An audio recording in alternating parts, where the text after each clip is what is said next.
Merci Raphaël pour ces quelques mots et puis pour l'invitation. Et je remercie aussi l'Université libre de Bruxelles. Donc bonsoir à tous. Donc je vais essayer de parler ce soir de ce que l'on peut traduire de manière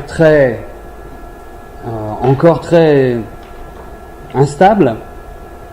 La parole, une expression zheyan qui signe par parole fluctuante. Donc c'est une traduction instable pour une parole qui, vous le verrez, n'est pas du tout fixe.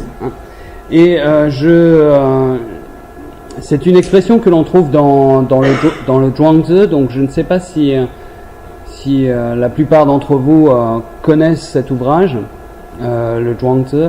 Je peux en dire néanmoins quelques mots. Donc c'est un ouvrage dont les strates les plus anciennes sont censées être datables du IVe siècle, milieu du IVe siècle avant Jésus-Christ, et qui comporte trois grandes parties. Une première partie qui est assignée à un auteur que l'on appelle Maître Zhuang ou Zhuangzi, et dont le prénom est Zhou, Zhuangzhou. Ensuite, on a une deuxième partie qui est appelée par l'éditeur bien plus tardif, au IIIe siècle après Jésus-Christ, les chapitres dits extérieurs, qui rassemblent des textes appartenant à l'école de ce maître. Et puis une dernière partie qui est appelée par l'éditeur du IIIe siècle les chapitres divers. Il s'agit de différents chapitres que l'auteur n'a pas su véritablement classer, de différents textes qui sont rassemblés, mais sans être véritablement assignables à différentes écoles liées à cet auteur. Alors, bon, le texte se présente effectivement comme un vaste ouvrage mais on ne sait pas véritablement comment en parler de cet ouvrage-là. S'agit-il d'un ouvrage de philosophie? S'agit-il d'un ouvrage littéraire? Bon, avec tous les guillemets qu'il faut, puisque en Chine ancienne, les disciplines que sont la philosophie et la littérature n'existent pas en tant que telles, comme disciplines séparées et constituées.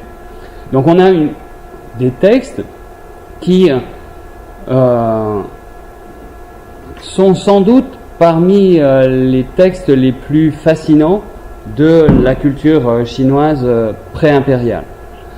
On a affaire à un auteur et à des disciples qui, d'une certaine façon, posent comme point de départ à la réflexion que rien n'est stable, que la réalité elle-même n'est pas stable, que l'on ne peut pas faire de différence entre le rêve, l'état de rêve et l'état de veille, que l'on ne peut pas faire de différence entre le vrai et le faux, que d'une certaine façon on ne peut pas non plus, logiquement parlant, faire de différence entre les dichotomies qui sont les nôtres habituellement, le bon, le mauvais, le vrai, le faux, le laid et le beau sont, dit cet auteur, de pures abstractions, de pure construction de la raison qui ne rendent pas possible la saisie véritable de l'expérience humaine.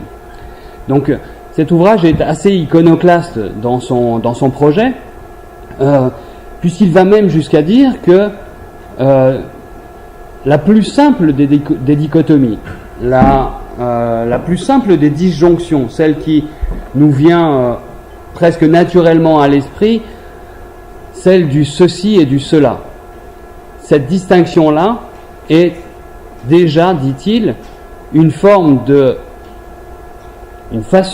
de distordre l'approche du réel et qu'elle n'existe pas en dehors des habitudes de la raison qui sont fausses.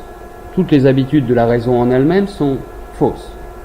Donc l'ouvrage est assez fascinant pour ça parce qu'il oblige, aussi bien dans la pensée chinoise que dans la pensée occidentale, à rabattre toutes les cartes de la réflexion.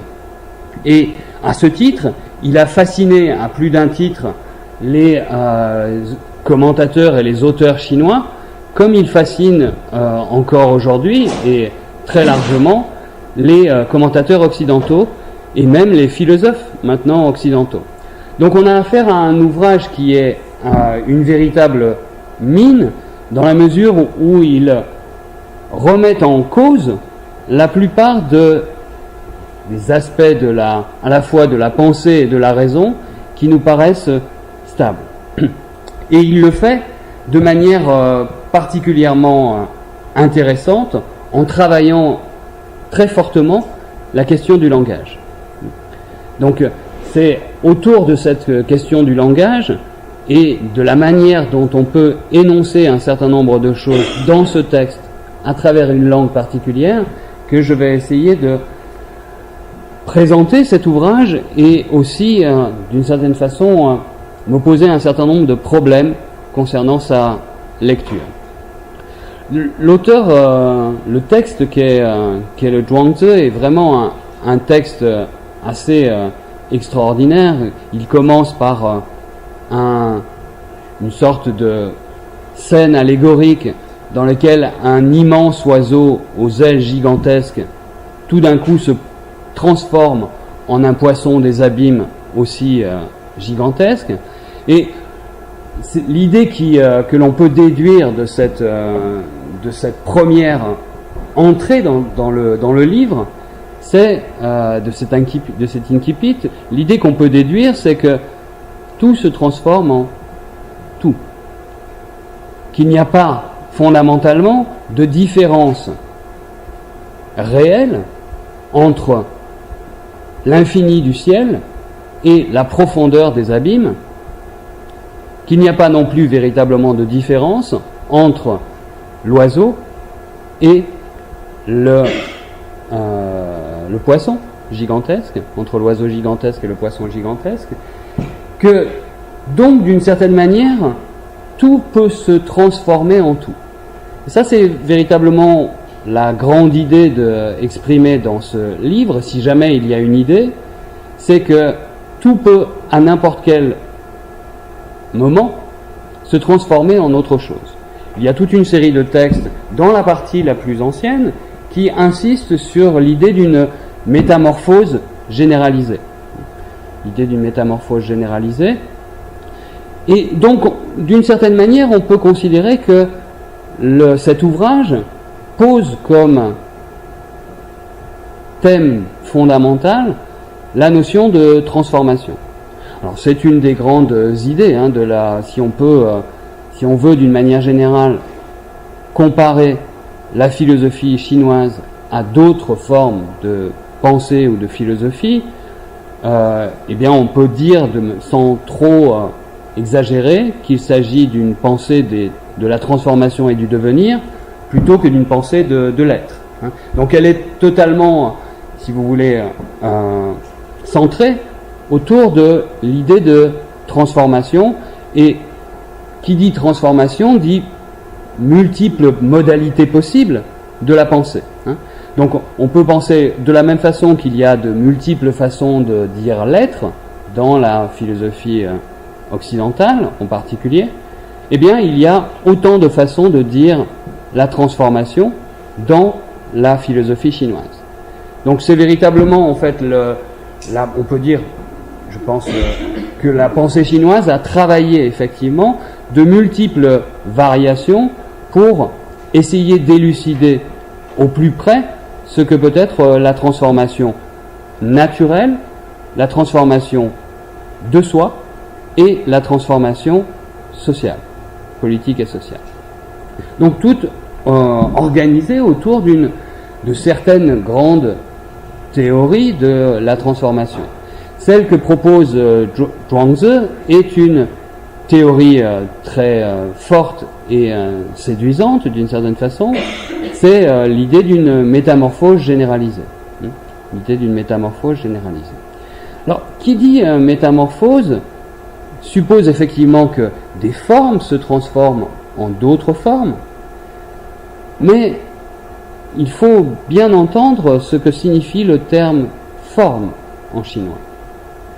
Forme, ça désigne tout ce qui a un corps. Tout ce qui a un corps. Et un corps, eh bien, c'est tout ce qui a un corps, ne désigne pas simplement les corps physiques et les corps concrets. Une pensée est définie comme ayant un corps, dans la mesure où on peut l'exprimer par un certain nombre d'éléments, en particulier par des mots. Un sentiment, une émotion, sont aussi considérés comme des corps, sont considérés aussi comme des corps. Dans la mesure où on peut là aussi les caractériser par un certain nombre de traits, qui les limitent et qui les bornent. L'histoire, dans son cours, un événement historique est aussi considéré comme un corps, dans la mesure où on peut aussi le définir. Donc tout ce qui est limitable, borné par le langage, par l'espace, par le temps, mais aussi par tout ce qui est descriptible et perceptible en tant que tel, constitue un corps.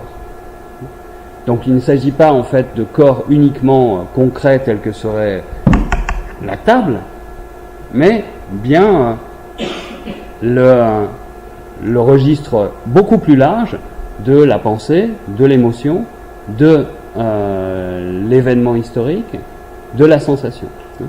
Donc, quand on parle de transformation et quand on parle de métamorphose, comme le fait Zhuangzi, l'idée principale, c'est que tout corps peut devenir un autre corps.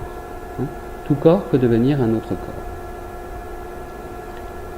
Alors, c'est particulièrement net dans un certain nombre de textes que l'on trouve au gré de la trentaine de chapitres de cet ouvrage, mais il y a un texte particulièrement intéressant et amusant qui ressemble un petit peu à un texte sur la génération continue ou spontanée. Ce texte commence par décrire des marais, et de ces marais surgissent toute une série d'animaux, des insectes. Et ces insectes, les uns les autres, se transforment sous certaines conditions, qui sont parfois indiquées, parfois omises, en d'autres réalités. Et ces transformations sont décrites dans ce petit texte-là de manière assez intéressante, puisqu'il arrive à un moment qu'un animal se transforme en homme. Et c'est juste par un effet littéraire, on assiste à la transformation d'un animal en homme. Et pour bien montrer que cette forme de transformation ne débouche pas sur une forme, sur une perfection, Zhuangzi ajoute que l'homme se transforme en cheval. Que l'homme se transforme en cheval. Donc pour bien indiquer que la transformation n'atteint jamais une perfection, et on ne peut pas dire que l'homme serait la pointe de l'évolution et des transformations, mais que l'homme est lui-même pris dans un cycle incessant de transformation. Alors bien entendu, quand Zhuangzi dit que l'homme se transforme en cheval, il y a une dimension humoristique très très forte, et il y a une dimension aussi très choquante et provocante dans ce texte-là, et c'est une des caractéristiques aussi de ce livre. C'est-à-dire que on a l'impression pour une fois, dans la pensée chinoise, et c'est réellement pas si fréquent que ça, que l'on peut rire à gorge déployée, souvent, en lisant ce texte. Donc le texte, l'attrait de ce texte tient aussi au plaisir de lecture qu'il procure et à la joie qu'il suscite, tout simplement par la forte dose d'humour et d'ironie qu'il distille au fil des pages. Alors voilà, si on veut dire quelque chose, peut-être au départ sur ce texte, pour le présenter, on dira pour simplifier, qu'il s'agit d'un ouvrage qui place au centre de sa réflexion la notion de métamorphose, qui considère d'une certaine façon que toute réalité, quelle qu'elle soit, n'a pas de borne et se transforme de manière naturelle, simple et authentique en autre chose, que par ailleurs, la raison nous empêche la plupart du temps de percevoir ce mouvement de transformation parce qu'il pense à tort, parce qu'elle pense à tort, la raison, en termes de disjonction. Bon, mauvais, vrai, faux, etc.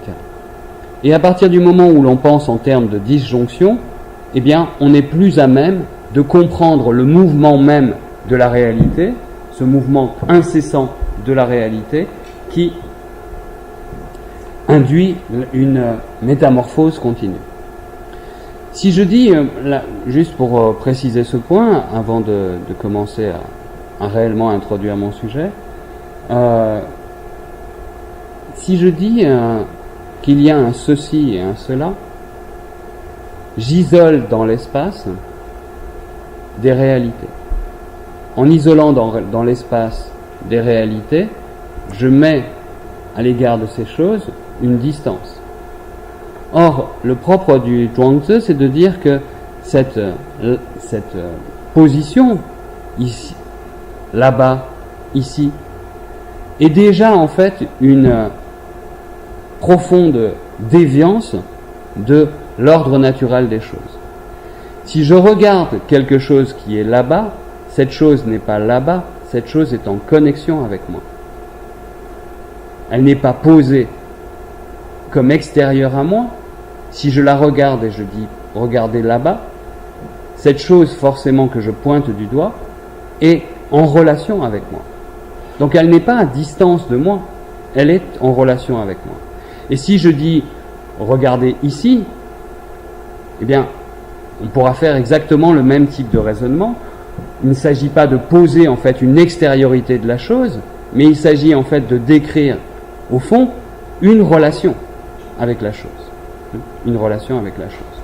Alors, la chose peut être plus ou moins distante, plus ou moins proche, mais il y a un continuum qui me relie à la chose à partir du moment où je la pointe du doigt. Et c'est ce continuum que l'on oublie quand je dis ceci ou cela, quand je dis ici ou là-bas.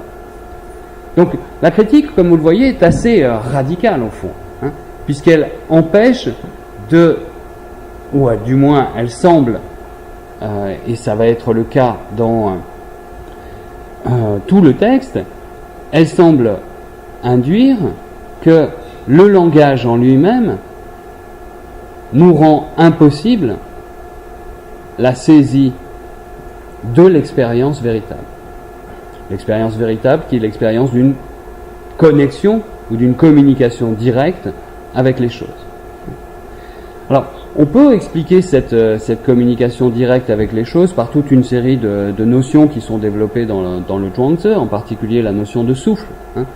Le souffle, c'est quelque chose de continu qui n'oppose pas des barrières et des limites entre les choses. Le souffle de ma voix, par exemple, porte jusqu'à vous.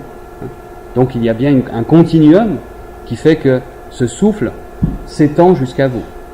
Donc on peut expliquer en fait cette absence, selon le Zhuangzi, de dichotomie par la notion de souffle. Et ça a souvent été le cas. Et c'est un aspect que met parfois en avant Zhuangzi pour expliquer cette absence de disjonction entre les choses, entre les êtres, entre les idées, d'une certaine façon. Mais de manière plus générale, le Zhuangzi, en fait, cet ouvrage-là, eh bien, essaie de produire une langue nouvelle pour essayer de dire cette transformation, pour dire cette transformation, cette métamorphose, ce passage continu d'une chose vers une autre chose qui elle-même n'est jamais qu'un passage temporaire vers une autre chose. Alors, pour comprendre ça, il faut vraisemblablement partir d'une définition très ancienne du langage que l'on trouve en Chine. Cette définition, elle est très simple. Elle fonctionne comme la plupart des définitions chinoises de l'Antiquité. Elle fonctionne comme la mise en relation de deux homonymes. Donc, si je veux préciser ce qu'est le sens de l'humain, par exemple, dans la Chine ancienne, le sens de la solidarité avec les êtres, avec toute chose, ce terme se dit « ren » en chinois. Il sera glosé par un terme qui se prononcera « ren » de la même façon et qui signifiera l'homme. Donc on dira le sens de la solidarité, c'est l'homme. Donc en chinois, ça donne Ran Ran Ye. C'est exactement le même terme. Donc c'est la façon classique de définir dans la Chine ancienne, c'est d'utiliser en fait des homophones. Alors en ce qui concerne le langage, on a aussi une définition de ce type. Qui est Ming, Mingye. Donc, deux homophones. Le premier des homophones désigne le nom, un nom, Ming. Et le deuxième de ces homophones est un mot qui signifie de manière très large le destin, la destinée.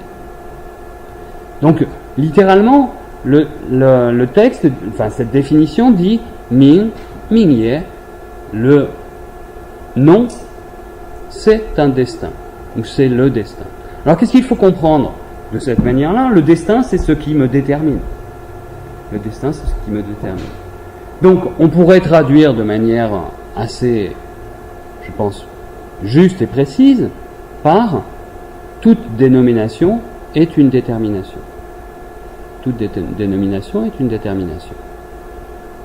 C'est une façon de comprendre, en tout cas, cette phrase, qui implique effectivement que dès que je commence à utiliser le langage, eh bien, je fixe les choses.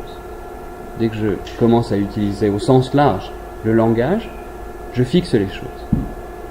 Or, ce qu'il s'agit de dire dans un ouvrage comme le Zhuangzi, c'est le passage, le flux, la métamorphose, la transformation. Donc comment faire avec un outil si mal conçu que le langage pour dire ces flux, ces transformations, ces métamorphoses? Ben, c'est tout le problème que se pose véritablement la pensée chinoise en général, mais plus particulièrement le Zhuangzi. Pardon, j'ai eu un problème ici avec le... Il y a un petit problème avec le... Voilà, qui est réglé. Donc, on a donc affaire à un problème de fond qui est tout n'est que passage et tout dans le langage m'empêche de dire le passage. Si je dis tout n'est que passage, eh bien cette formule-là, cette phrase-là, est déjà une détermination qui ne correspond pas à ce que je veux dire. Parce que tout n'est que passage. Quand je pense à cette idée de transformation, de métamorphose, eh bien je dois aussi penser que certaines choses ne se métamorphosent pas. Au moins tout de suite. Alors, je ne sais pas si je me fais bien comprendre, mais c'est un peu compliqué parce que c'est paradoxal. C'est-à-dire, quand je veux exprimer que la réalité en tout entière n'est que transformation, si j'énonce cette phrase, tout n'est que transformation, je ne me donne pas les moyens ni de comprendre la transformation, ni de décrire la transformation. parce qu'on sait bien que certaines choses ne se transforment pas brutalement, d'un coup ou immédiatement, mais qu'elles mettent énormément de temps à se transformer.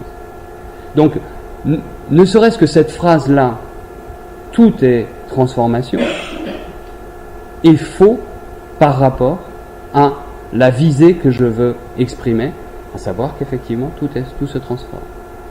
Mais tout se transforme de certaines manières, de certaines façons, et dans la transformation elle-même, il faut penser des modalités de ralentissement dans la transformation.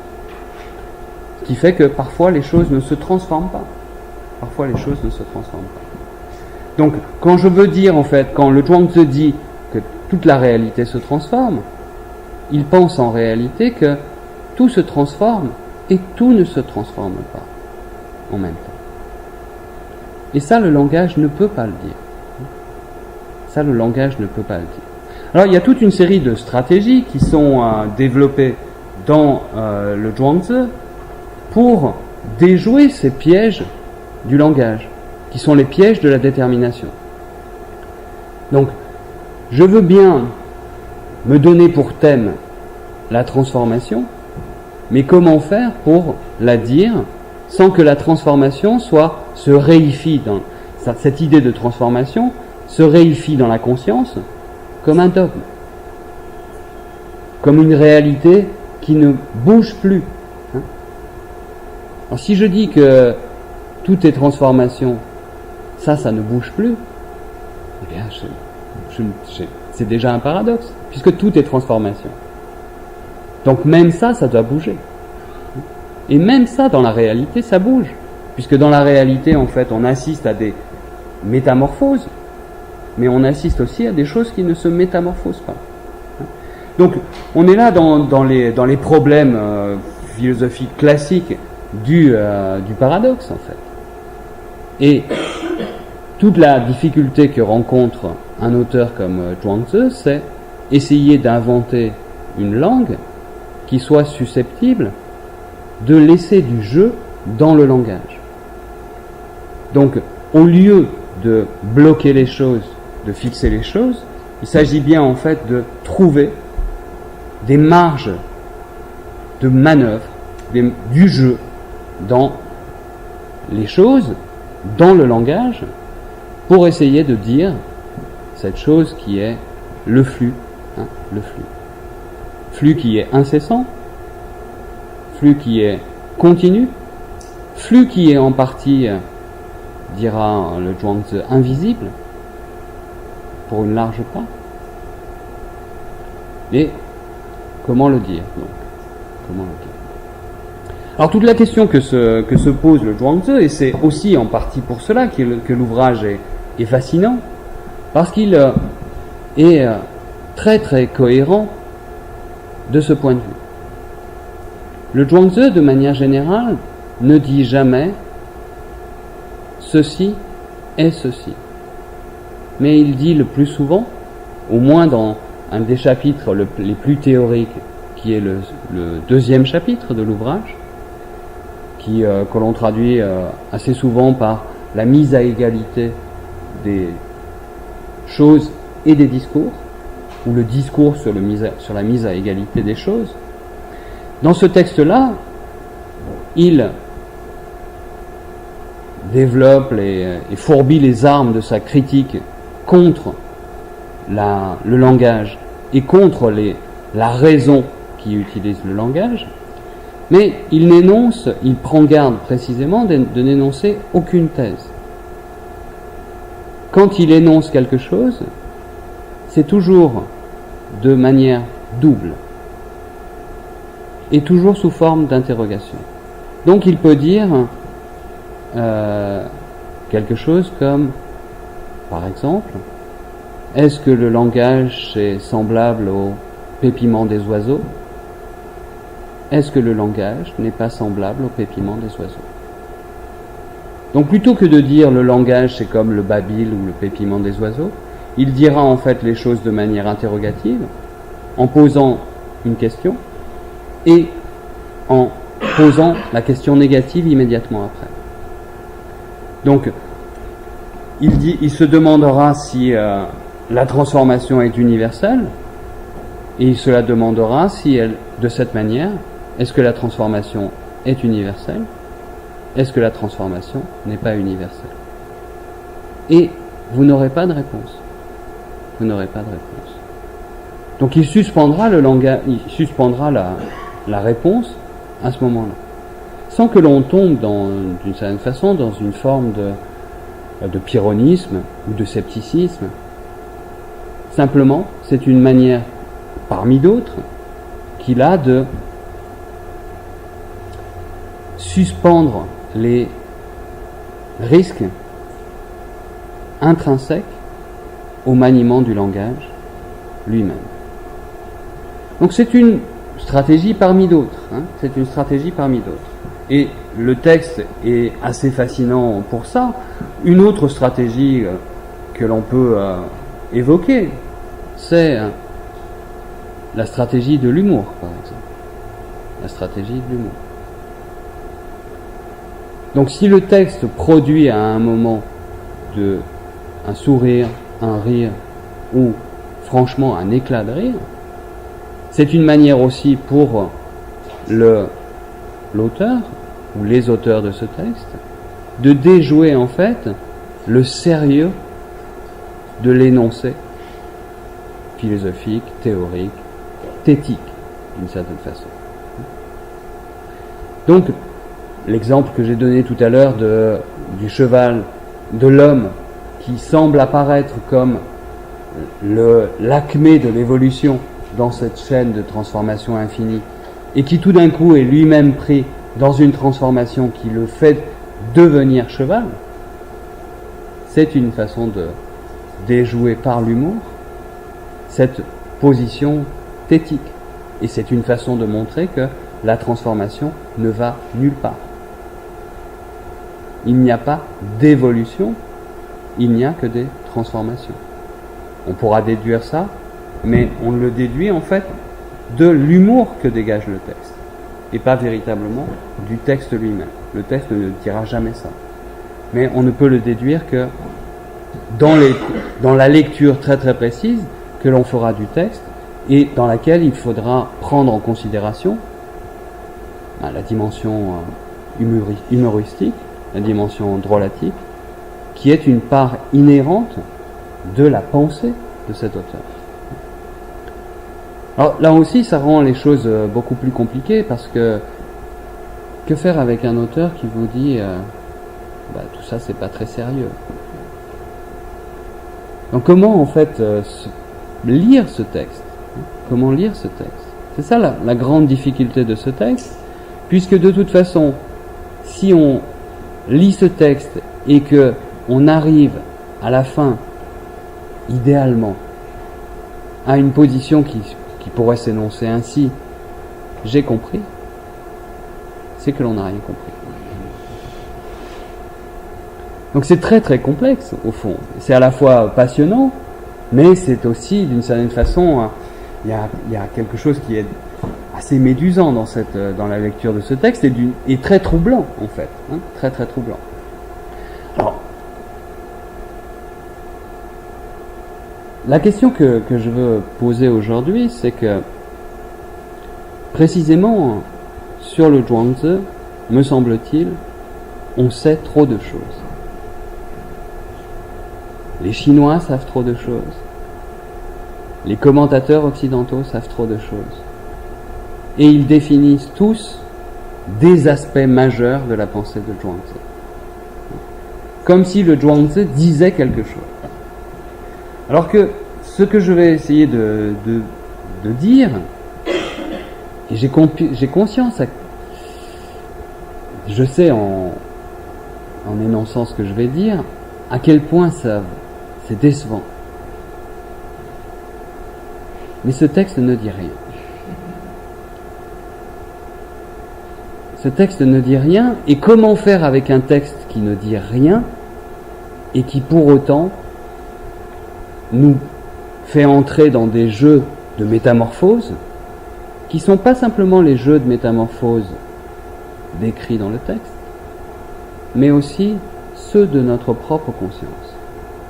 Parce qu'il nous invite à des formes de métamorphose pour notre esprit lui-même. Il nous invite à penser justement à l'idée qu'il n'y a pas de limite, il n'y a pas de borne, il n'y a pas de vérité stable, il n'y a pas de différence entre le rêve et la veille.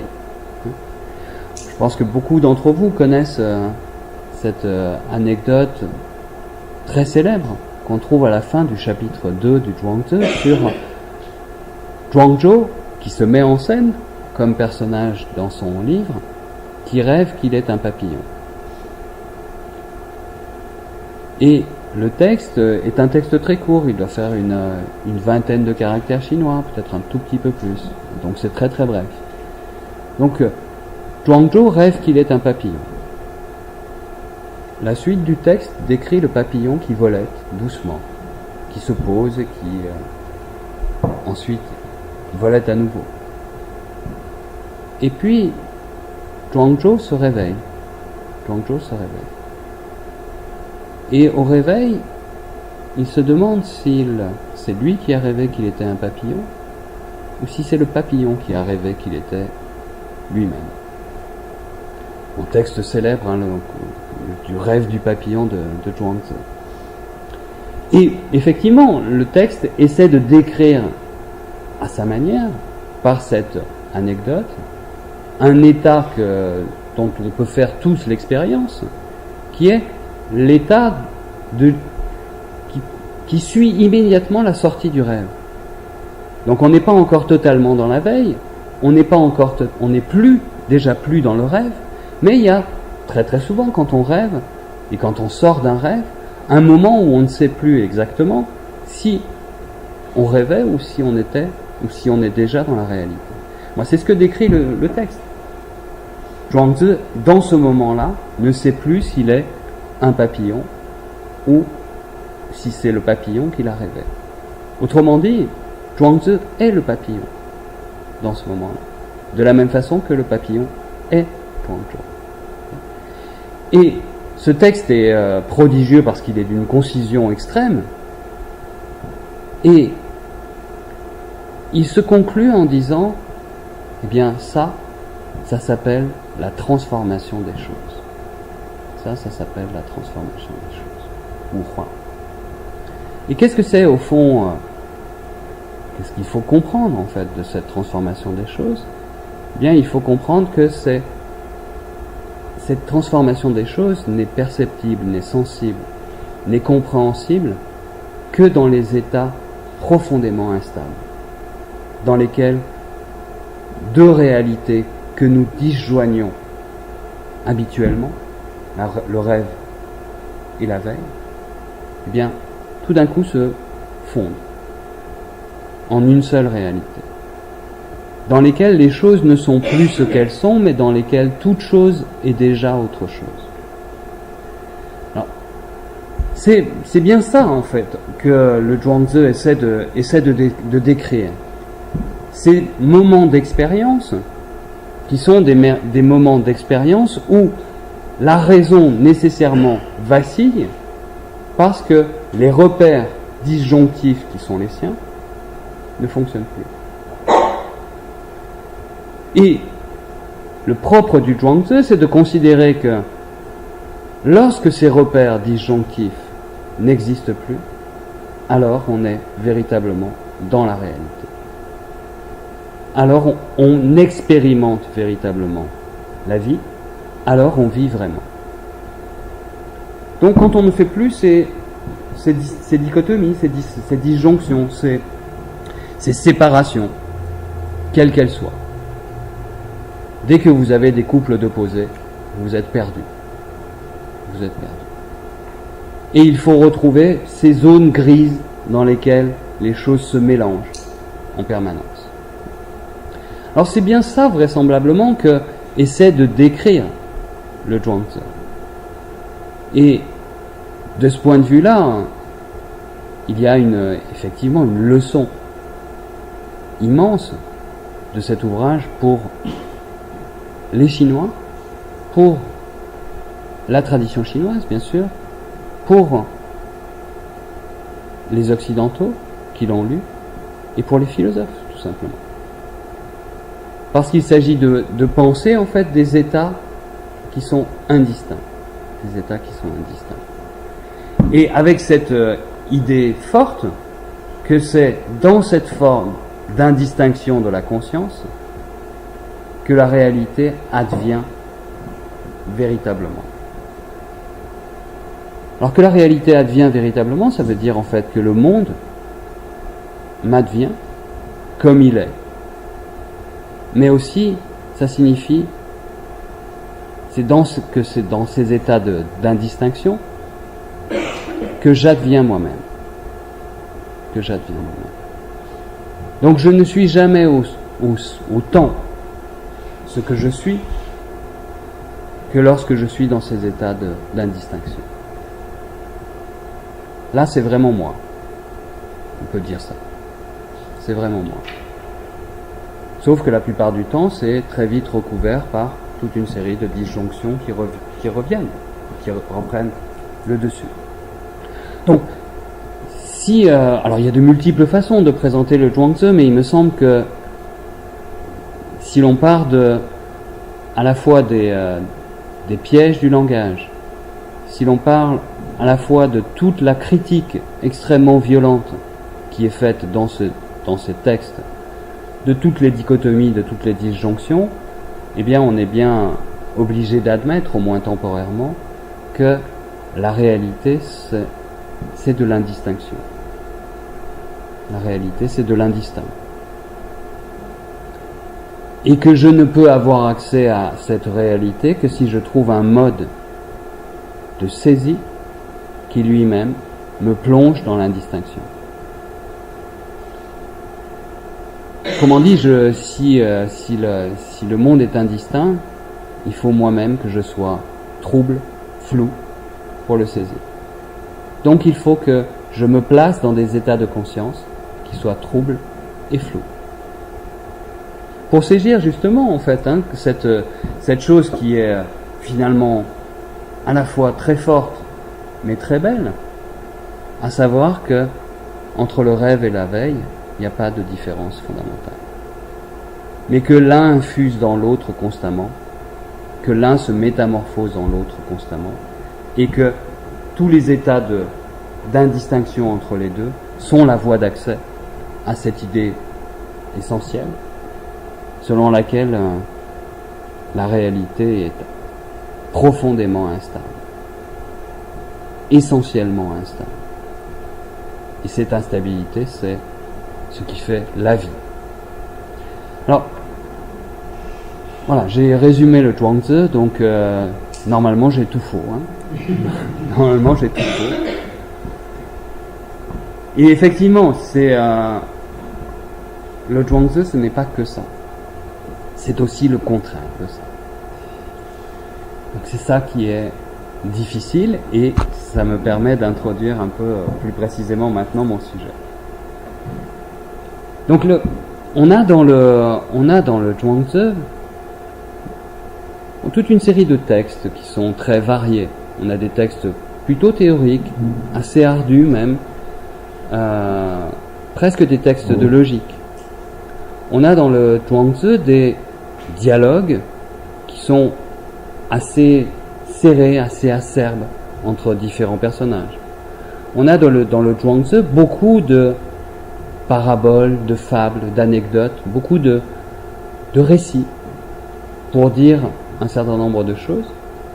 Et on a surtout dans le Zhuangzi, chose qui est assez rare dans la pensée chinoise ancienne, on a une réflexion métalinguistique sur le propre usage par Zhuangzi de la langue.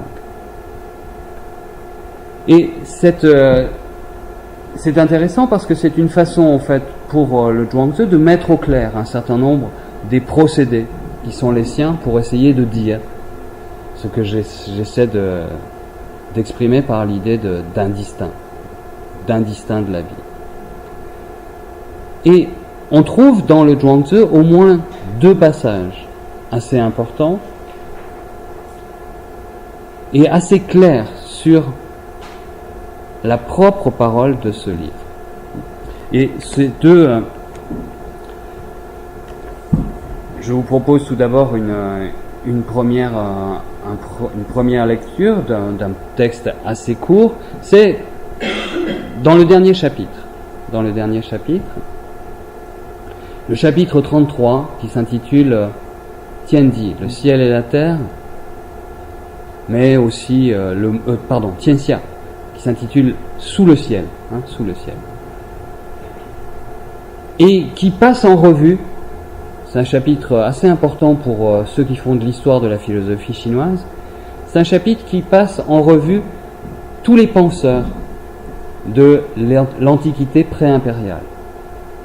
Donc, il les met dans une série.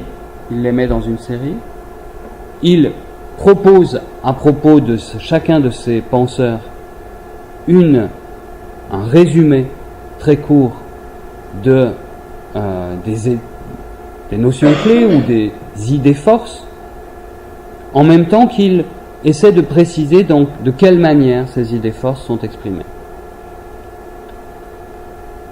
Et la parole de Zhuangzi est elle-même intégrée dans cette présentation générale de tous les grands courants de pensée de l'Antiquité pré-impériale. C'est-à-dire courants de pensée qui vont en gros du milieu du 5e siècle, milieu du 6e siècle avant Jésus-Christ, disons plutôt, jusqu'au 3e siècle avant Jésus-Christ. Donc à peu près 300 ans de pensée, rapportés pour chacune de ces pensées à des auteurs, ou du moins à des figures tutélaires, qui sont des maîtres, et pour lesquels le Zhuangzi donc énonce les notions clés, ainsi que les modes de discours les plus importants. Et le Zhuangzi se place dans ce panorama de la pensée. Zhuangzi se place lui-même dans le panorama de la pensée. Alors, il est très très vraisemblable que Zhuangzi n'est pas l'auteur de ce passage-là, bien sûr, mais ça émane de son école, vraisemblablement, et ça reste d'une certaine façon dans un esprit très fidèle vis-à-vis de ce que l'on trouve dans les chapitres dits écrits de la main de Zhuangzi, les 7 premiers chapitres. Et dans ce texte-là, dans ce chapitre 33, donc dans les écoles de pensée sous le ciel, eh bien, la parole de Zhuangzi est qualifiée par 3 termes. La parole de Zhuangzi est qualifiée par 3 termes. Miuyou, creuse et éloignée et distincte. Elle est vide, en fait.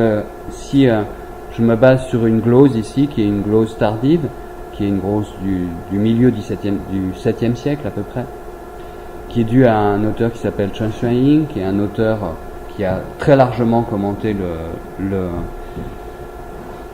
Zhuangzi et qui, par ailleurs, est influencé aussi par le bouddhisme, et qui dit, par exemple, à propos du premier terme, ici, que vous avez... je ne sais pas s'il y a un pointeur... ce terme-là, il glose ce terme-là en disant qu'il s'agit de 2 mots, en fait. Le premier, premier signifie vide, su, ce qui apparaît dans ce terme. Mion, su ye. Le premier terme donc signifie vide. C'est creux, ça n'a pas de signification. Et le deuxième terme, yo, renvoie à ce qui est lointain. Renvoie à ce qui s'étend au loin, plus que lointain en fait. Donc distant, quelque chose qui est distant. Donc ça n'a pas vide, creux au sens où ça n'a pas de forme. Ce qui est vide n'a pas de forme. Et ça produit donc un effet d'éloignement. Ça produit un effet d'éloignement. Donc cette parole est qualifiée effectivement de...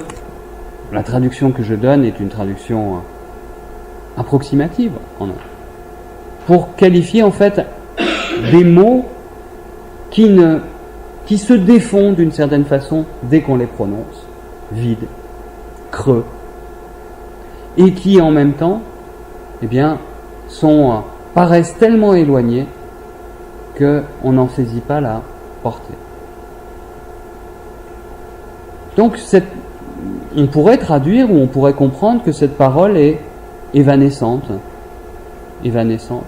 qu'elle se dissout en même temps qu'elle s'énonce, et qu'elle, d'une certaine façon, vous plonge dans des lointains brumeux que vous n'arrivez pas à saisir. Ça, c'est la première qualification que l'on trouve du langage du Zhuangzi. Langage du Zhuangzi dont on a dit juste avant qu'il était particulièrement intéressé à la question du rapport entre la vie et la mort. Question du rapport entre la vie et la mort. Quand ce texte résume le Zhuangzi, il dit, voilà, ce texte s'intéresse particulièrement à cette question de la vie et de la mort. Avec l'idée, là encore, qu'il s'agit d'une dichotomie, et que cette dichotomie, on peut la défaire si on comprend bien la réalité. Donc ça, c'est le premier. On a une thématique générale qui est la thématique par excellence, la thématique de l'existence. C'est la thématique de l'existence, et la vie et la mort. Mais l'existence, pas simplement l'existence, mon existence, mais l'existence tout court, ce qui vit et ce qui meurt, dans laquelle mon existence est évidemment comprise. Et à propos de cette thématique-là, qui est la thématique d'ensemble, on utilise une parole qui est qualifiée par le texte lui-même. C'est pas un commentaire. C'est véritablement le texte qui l'auto-désigne comme creuse et distante. De manière donc péjorative, mais dans une péjoration qui est assumée par l'auteur. C'est une formulation négative et péjorative. Si je dis que votre parole est creuse, que ce soit ici à Bruxelles, à Paris ou en Chine, ça va pas être trop bien reçu. Donc il y a bien effectivement une façon de s'auto-désigner ou de désigner la parole, d'auto-désigner la parole comme une parole vide de sens, vide de consistance. Elle est creuse, elle n'a pas de consistance. Et elle paraît tellement éloignée qu'elle est d'une certaine façon insaisissable, distante. Le deuxième terme est encore plus clair. Le terme chinois, c'est huangtang. Il est encore utilisé dans la langue moderne aujourd'hui pour désigner quelque chose qui est absurde, aberrant, déviant, partant dans tous les sens, déraisonnable. Donc quelque chose sur lequel la raison ne peut pas faire fond. Quelque chose sur laquelle la raison ne peut pas faire fond. Donc c'est le terme en fait d'une parole qui semble, on pourrait comprendre d'une certaine façon que cette parole est absurde parce qu'elle en fait elle se génère elle-même en se décrochant chaque fois des attentes de la raison. Donc elle paraît absurde à ce titre. Et puis troisième qualification, cette parole est dite Wutuanya. Elle n'a pas de bord, de côté, de commencement, Tuan. Et elle n'a pas en fait de limite, c'est-à-dire littéralement elle n'a pas de falaise. Elle n'a pas de falaise. Donc elle est sans bord et sans falaise, si on devait traduire littéralement. Et la falaise, c'est vers contre quoi on bute. C'est un point d'arrêt, c'est un point d'appui aussi, d'une certaine façon. Donc cette parole est sans bord, c'est-à-dire qu'elle commence nulle part, elle finit nulle part. Elle est sans bord ni limite. Elle ne commence nulle part, elle ne finit nulle part. Donc, c'est une parole, là encore, tous les termes sont négatifs. Tous les termes sont volontairement négatifs. Creuse, absurde, sans bord. Tous les termes sont très péjoratifs. Très très péjoratifs. Mais il y a un effet de retournement, en fait, de cette critique, pour qualifier, en fait, la spécificité de la langue du Zhuangzi. Elle n'a pas de forme, elle n'a pas de cohérence interne, elle est absurde. Et elle n'a pas de bord qui permettrait, en fait, de fixer les choses. Mais aussi, comme la falaise, de s'accrocher. Donc, on ne peut pas monter, gravir la falaise, parce qu'il n'y a pas de falaise. Donc, on n'avance pas non plus dans cette parole-là. Alors, comme vous voyez, c'est une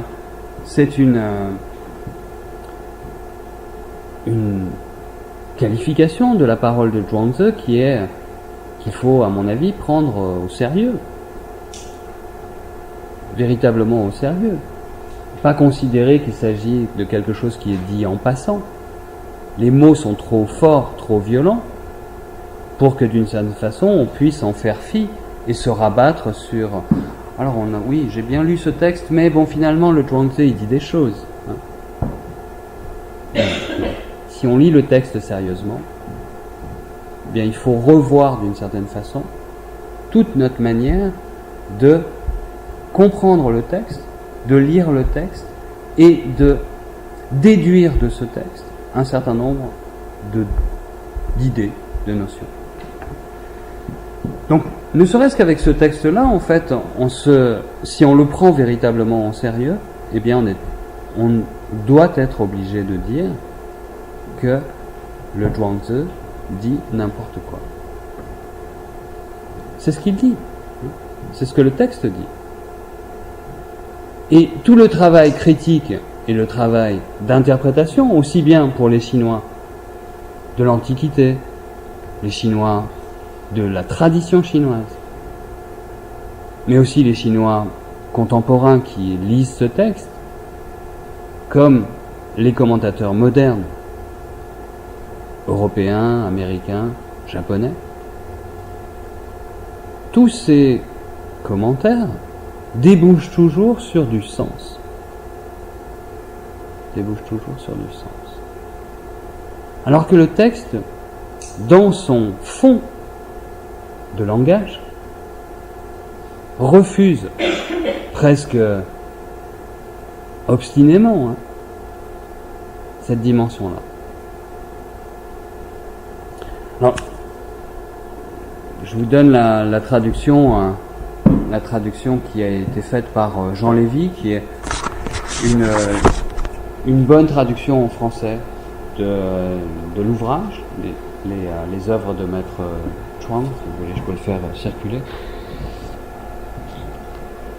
Jean Lévy est un très grand spécialiste de la période pré-impériale, de la pensée sous toutes ses formes, de la pensée pré-impériale. Il a beaucoup traduit. C'est un traducteur qui n'est pas toujours scrupuleux dans la lettre du texte, mais qui saisit très très bien l'esprit. Et il est presque en affinité d'une certaine façon avec le Zhuangzi ou les auteurs comme proches du Zhuangzi, le Liezi ou même le Laozi d'une certaine façon. Donc il y a des raccourcis dans la traduction, mais ces raccourcis vont d'une certaine façon aussi vite que certains passages du Zhuangzi. Donc au fond, il oublie un certain nombre de choses au passage, mais il rattrape en allant aussi vite la pensée du Zhuangzi. Ce qui fait que la traduction est assez agréable à lire, plaisante, assez littéraire aussi, très vivante. On peut aller plus loin. Donc, ce passage-là que je me suis intéressé dans le passage précédent, uniquement aux 3 termes qui qualifient la langue. Mais ce passage est compris dans un paragraphe, donc que je lis maintenant, Ce sont là des questions, la vie et la mort, auxquelles Zhuangzi s'est particulièrement intéressé. Il se sert de fables inventées de toutes pièces, sans rapport avec la réalité, de divagations débridées, de discours sans queue ni tête. Ce que moi j'ai compris par creux et distant, lui le traduit par fable inventée de toutes pièces, sans rapport avec aucune réalité. Sans rapport avec aucune réalité. Ce que j'ai traduit par absurde, il le traduit par divagation débridée. Ce que j'ai traduit par sans borne ni limite, il le traduit par sans queue ni tête. Qui est pas vraiment aussi une bonne traduction, je trouve, pour décrire la langue de Zhuangzi. Et le texte se poursuit très brièvement en disant: il laisse libre cours à son imagination, sans nul souci de vraisemblance, s'attachant à multiplier les points de vue. Considérant que son siècle était trop avili pour qu'il puisse s'exprimer à cœur ouvert, il eut recours à la prolixité de la parole ivre. Il exprima des vérités en recourant auparavant des citations d'autorité, et sut exprimer, par les paraboles, l'ampleur de ses conceptions. La fin de ce passage distingue trois types de paroles. La fin de ce passage distingue trois types de paroles. Il s'agit de la parole ivre, caractérisée dans ce texte-là par la prolixité de la parole ivre. Il s'agit, deuxième type, de l'artifice de langage pour dire les choses, le paravent des citations d'autorité, la parole d'autorité. Et enfin, troisième aspect, la parabole, la fable, le court récit de fiction ou imaginatif, pour dire l'ampleur de ces conceptions. Donc on a trois paroles qui sont évoquées et qui renvoient, comme on va le voir très vite, au deuxième texte qui parle du langage chez Zhuangzi. Trois paroles, donc une parole ivre, prolixe, une parole d'autorité, qui sert de paravent, de masque, et une parole qui utilise très abondamment le récit inventé, bref, sous forme de fable ou de parabole. Dans le Zhuangzi, je ne l'ai pas dit, mais les animaux parlent, hein, les arbres parlent, tout parle. Hein. Donc c'est une façon là aussi de déjouer le langage, de faire en sorte que de retirer à l'homme cet apanage trop précieux. Hein. Donc, oui. Une question. Là, vous avez mis la traduction française est un peu plus longue que le texte. Oui, c'est-à-dire en fait là. Qu'est-ce qui traduit par la parole ivre? Alors, voilà. C'est la parole fluctuante dont je vais parler. Donc c'est vraiment ça. Hein. Donc lui il fait le choix justement de traduire par parole ivre une expression qui est l'expression que l'on peut traduire, celle-ci, l'expression chinoise « zhe yan », qui pose un certain nombre de problèmes très grands, ce terme-là. Donc si vous voulez, on a une reprise dans le chapitre 33, je vais essayer quand même d'avancer un peu, hein. On a une reprise dans le chapitre 33 de trois formes de paroles qui se trouvent déjà dans le chapitre 27.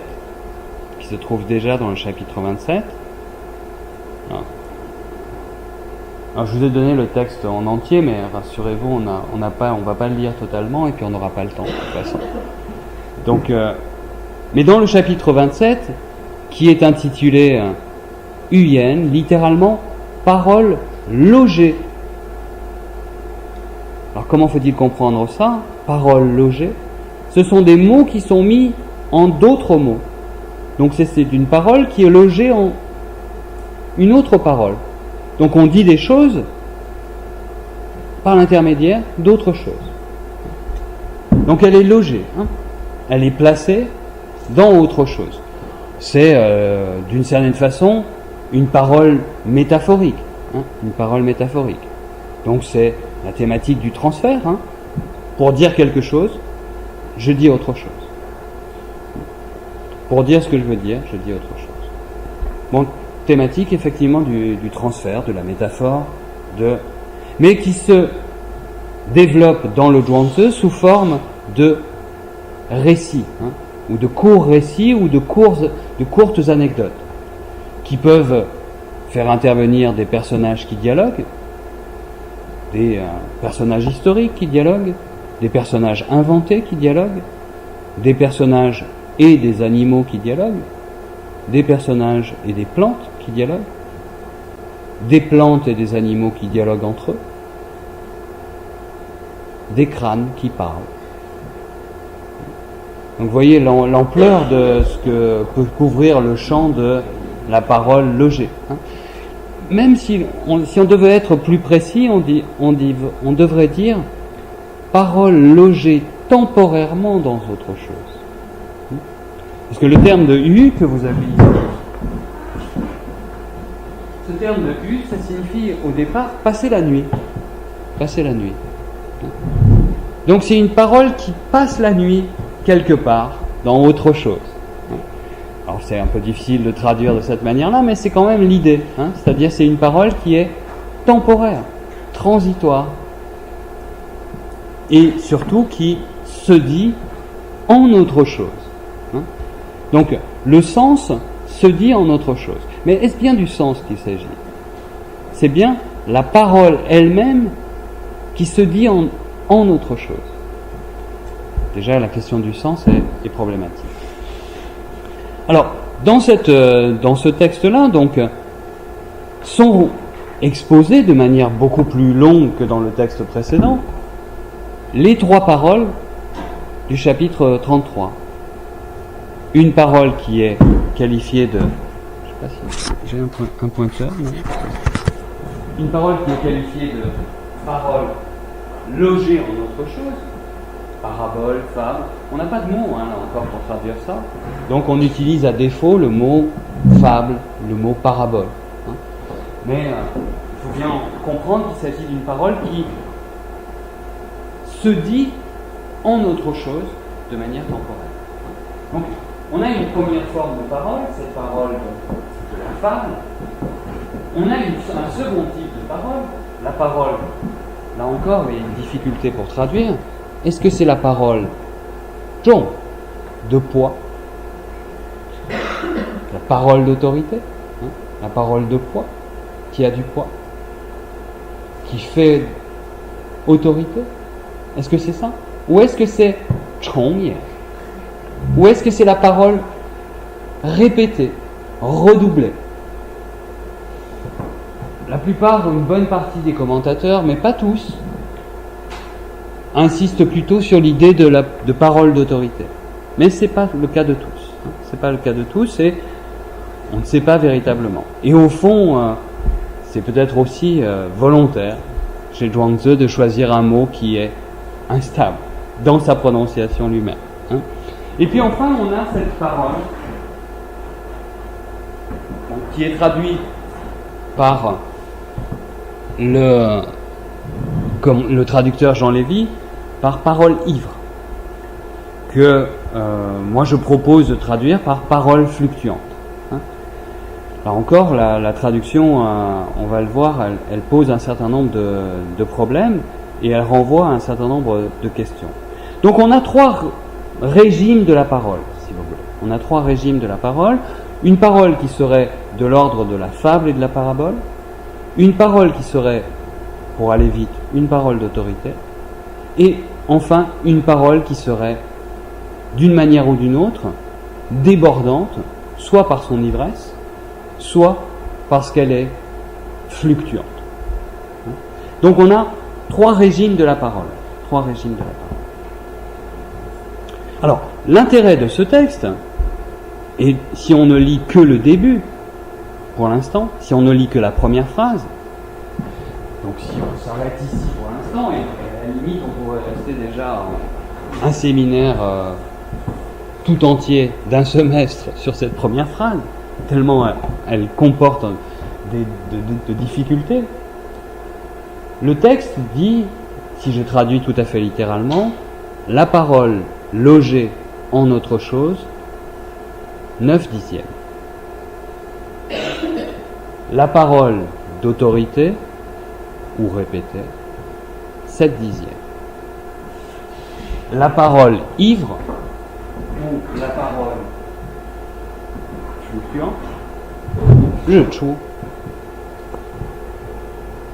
jaillit de jour en jour, journellement. Donc on a 3 modalités de la parole, et à ces 3 modalités de la parole, on accole un certain nombre de... on les distribue dans le texte. Le texte du Zhuangzi serait constitué de ces 3 formes de parole, et il y aurait 9/10 de parabole dans tout le texte. 9/10 de parabole dans tout le texte. 7/10 de parole d'autorité, et un 3e type de parole qui, lui, ça jaillit constamment. Je trouve. Ça apparaît constamment. Alors, Zhuangzi n'est pas un mathématicien, mais il est quand même pas totalement non plus idiot, je pense. Donc quand il dit 9/10 et 7/10, ça ne veut pas dire qu'il y a 16/10. Ça veut dire tout simplement que ces paroles-là se chevauchent. Ces paroles-là se chevauchent. C'est-à-dire qu'à l'intérieur du discours, de la fable, qui constitue 9/10 du texte, il y a encore 7/10 qui mobilise dans la parole dans la parabole, dans la fable, la parole d'autorité. Donc parole d'autorité et parole de la fable se chevauchent, sont pas séparés. Ce n'est pas des régimes distincts de la parole, ce sont des régimes indistincts de la parole plutôt. Ce sont des régimes indistincts de la parole. Donc des paroles qui en fait se mêlent l'une dans l'autre, qui se mêlent l'une dans l'autre. Donc on ne peut pas dire ça c'est de la fable, ça c'est de la parole d'autorité. Mais la plupart du temps, elles sont toutes les deux dans un même texte. Ce à quoi il faut rajouter qu'il y a une 3e forme de parole, et cette 3e forme de parole, elle est caractérisée par un jaillissement quotidien, journalier. Ça jaillit tout le temps. Ça jaillit tout le temps. Et là aussi, il faut la penser, cette parole ivre ou cette parole fluctuante, bien comme étant partout présente dans tout le texte, dans des paraboles, dans des paroles d'autorité. Elle est là et elle jaillit. Elle apparaît. Chou, c'est bien quelque chose qui tout d'un coup, ça fait saillie, ça sort. Ça sort. C'est-à-dire que il faut comprendre vraisemblablement que ce type de parole-là, il s'inscrit dans un récit, une parabole, une petite fable, une petite histoire. Et puis tout d'un coup, il y a quelque chose qui est de l'ordre de la parole ivre, de la parole débordante, qui jaillit à l'intérieur de ce type de discours-là. Mais l'idée, en fait, c'est bien de dire que on peut, pour les deux premiers types de paroles, on peut penser le volume du discours en termes de proportions. Il y a des proportions que l'on peut faire pour la parole, pour la parabole, comme pour la parole d'autorité. Pour la dernière, il n'y a plus de proportion. Pour la parole fluctuante, il n'est plus du tout question de proportion. On ne vous dit pas c'est 1/10 du texte, on ne vous dit pas c'est 10/10 du texte. On vous dit qu'elle est pur jaillissement. Qu'elle jaillit, et donc il faut comprendre qu'elle jaillit n'importe où dans le texte, qu'elle jaillit n'importe où dans le texte, et qu'elle jaillit en se renouvelant. C'est d'ailleurs de cette manière-là que les commentateurs comprennent. Ils disent sortir journellement, jaillir journellement. Qu'est-ce que ça veut dire? Ça signifie le signe se renouveler de jour en jour. Se renouveler de jour en jour. Donc toujours nouvelle. C'est comme un puits sans fond. Enfin, c'est plutôt le contraire. Une source qui émettrait toujours qui jaillirait toujours, qui ne cesserait jamais. Donc quelque chose qui surgit et qui n'a jamais la même forme, mais qui est un pur jaillissement, un pur surgissement. Et on vous dit à propos de cette troisième parole,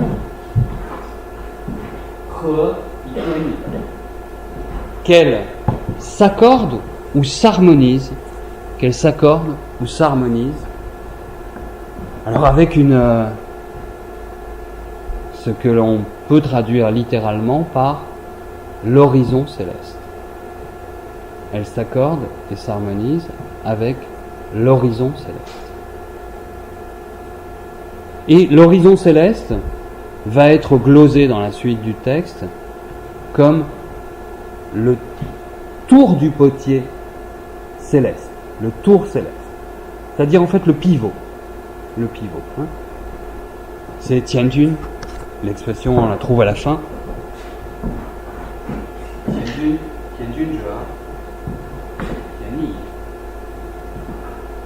Le tour du potier, Jun, c'est ça, c'est le tour du potier. Et ici céleste, donc c'est le tour du potier céleste. C'est la même chose au fond que l'horizon céleste.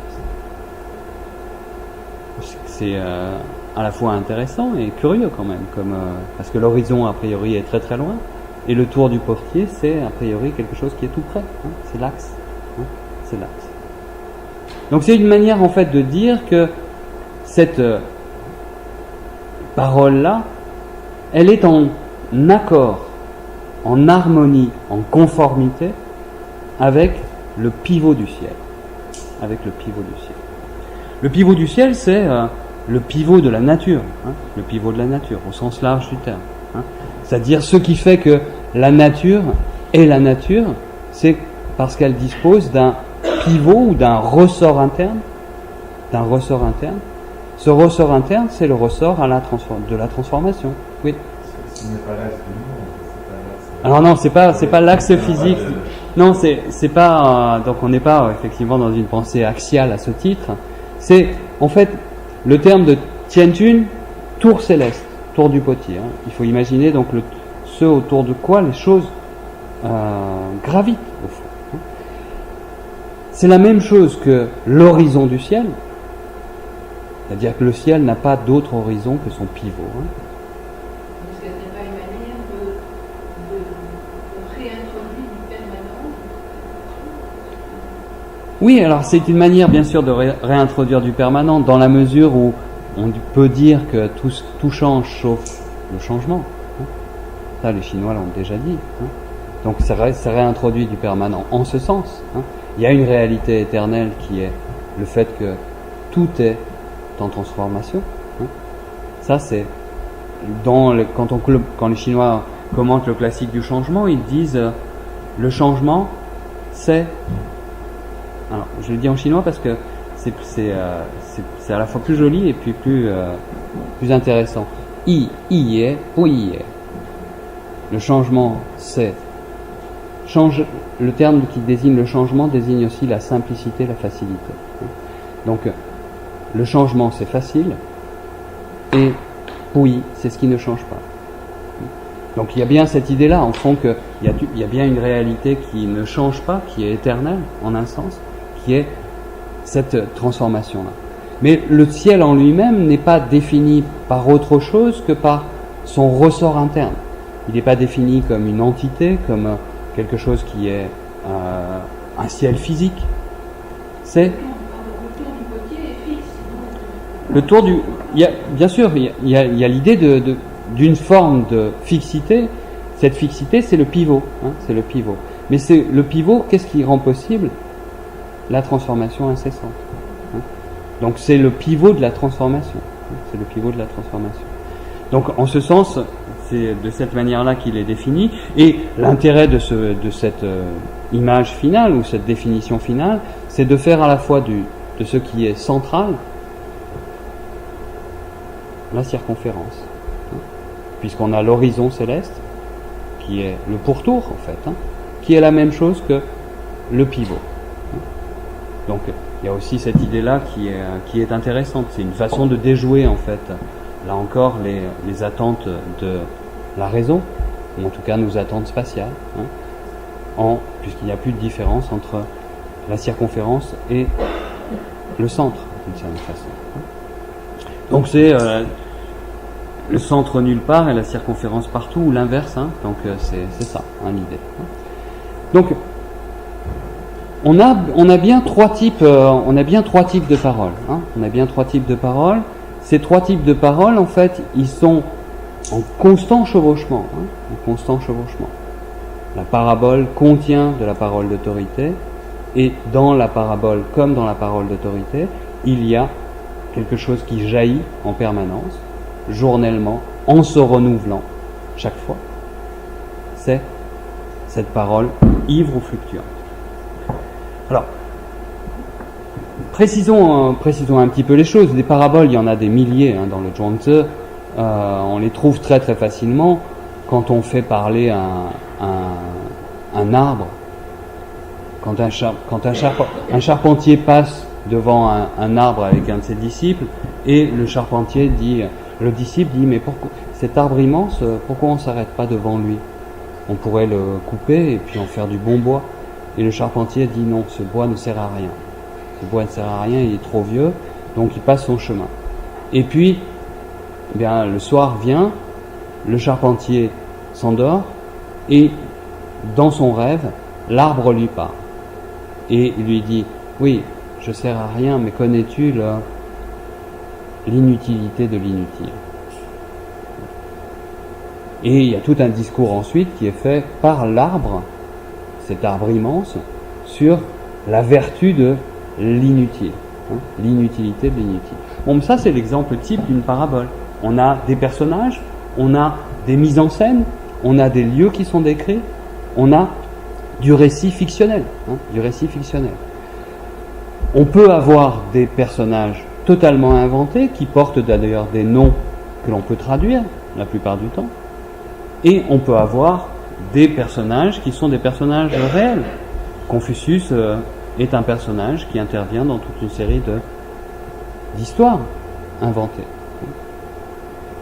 La parole d'autorité, c'est la parole en fait qui est placée dans la bouche d'autrui, parole qui est placée dans la bouche d'autrui, pour emporter plus facilement la conviction.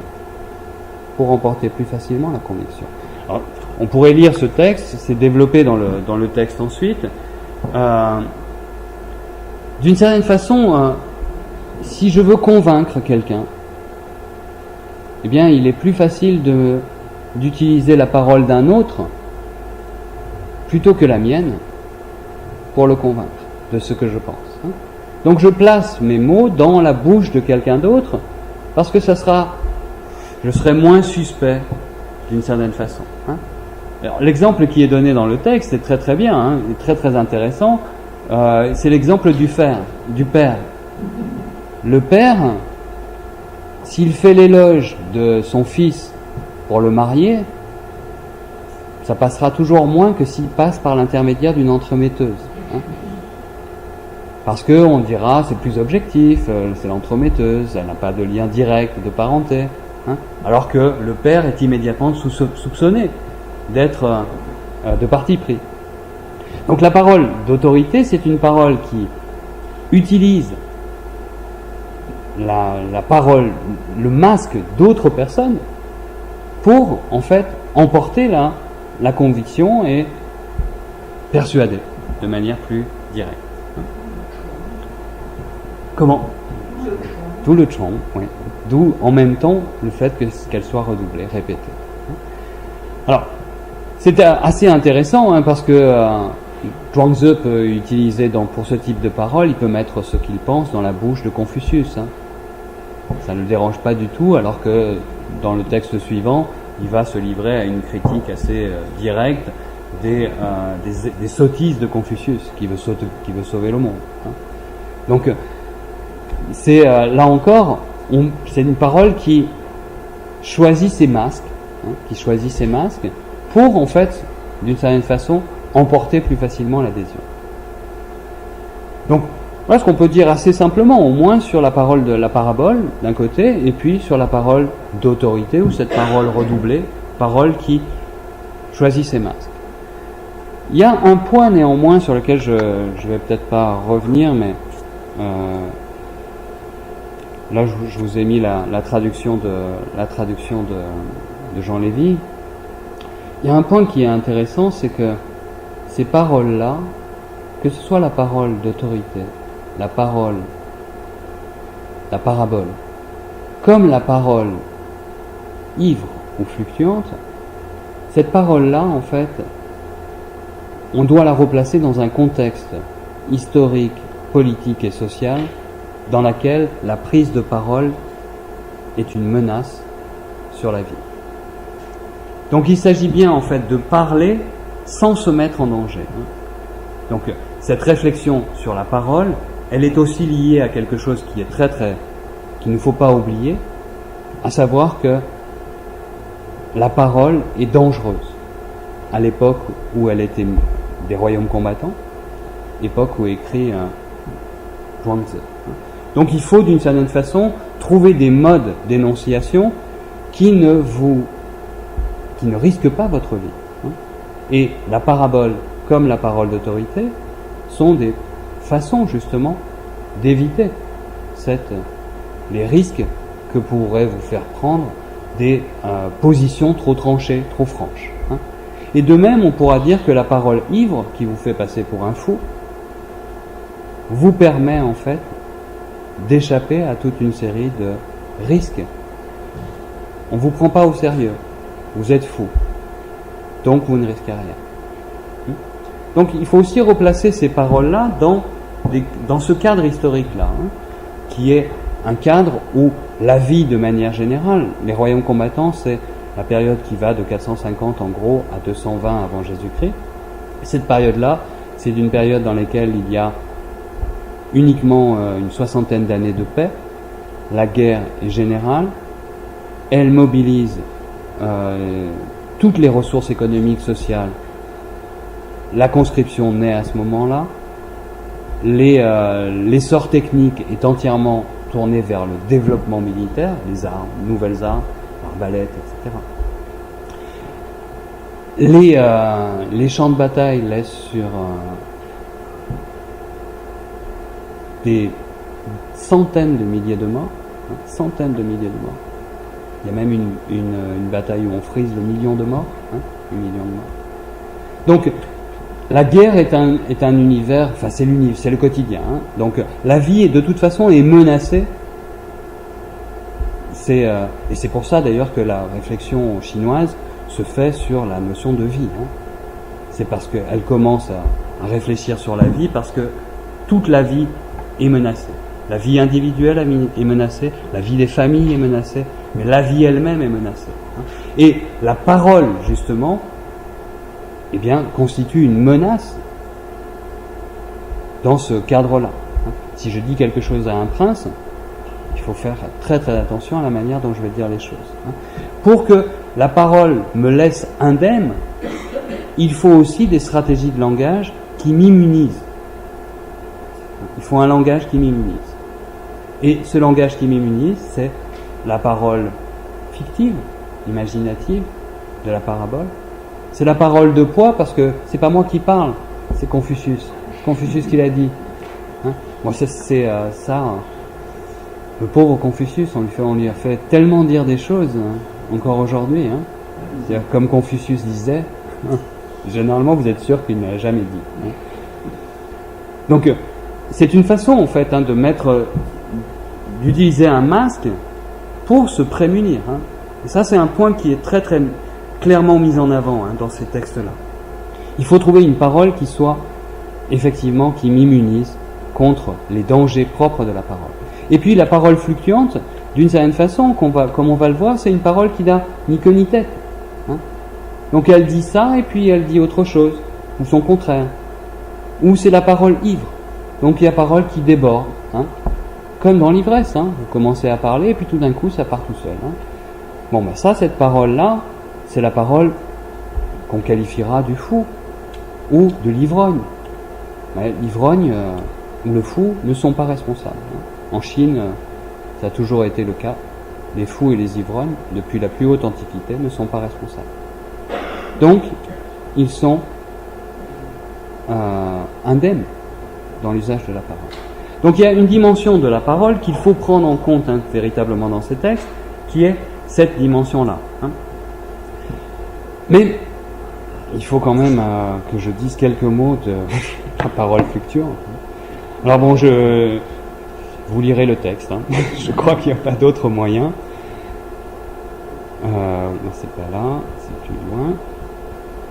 Comment comprendre l'expression joyen, la parole ce que j'ai traduit par parole fluctuante, et ce que le texte de Lévi, la traduction de Lévi, traduit par parole ivre. Donc je vous donne sur ces deux diapositives, je vous donne quatre façons de comprendre qui ont été données par les Chinois. Donc une première qui est due à Sema Bia, donc un commentateur quasi contemporain de Guoxiang, qui est un des commentateurs les plus importants, Sema Bia, qui décrit en fait la parole fluctuante en disant Wei, zhe li wu shou wei, yan ye.